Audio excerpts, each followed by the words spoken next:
સુરતના સારોલી કુંભારિયા ગામ ખાતે આવેલા સારથી કોમ્પ્લેક્સમાં હોટલમાં અચાનક આગ ફાટી નીકળતા અફરાતફરીનો માહોલ સર્જાયો હતો। ચોથા માળે આવેલા રૂમમાં લાગેલી આગ બાદ આખી હોટલમાં ધુમાડો ફેલાઈ ગયો હતો। ફાયર વિભાગે ભારે જહેમત બાદ આગ પર કાબુ મેળવી લીધો હતો। સુરતના સારોલી કુંભારિયા ગામ ખાતે આવેલા સારથી કોમ્પ્લેક્સમાં ચોથા માળે આવેલા ઓયો હોટલમાં અચાનક આગ લાગવાની ઘટના સામે આવી હતી।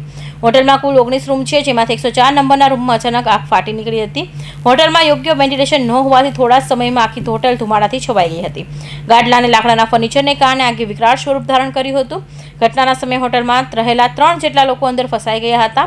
ઘટનાની જાણ થતાં જ ફાયર વિભાગોની ટીમો અને સારોલી પોલીસ સ્ટેશનનો સ્ટાફ તાત્કાલિક સ્થળ પર દોડી આવ્યો હતો।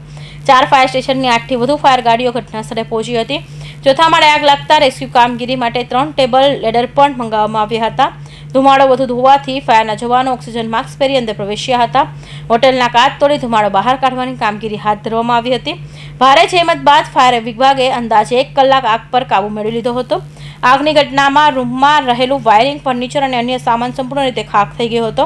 સદનસીબે સમગ્ર ઘટનામાં કોઈ પણ પ્રકારની જાનહાનિ થવા પામી નથી। Bureau report, Hind TV news, Surat.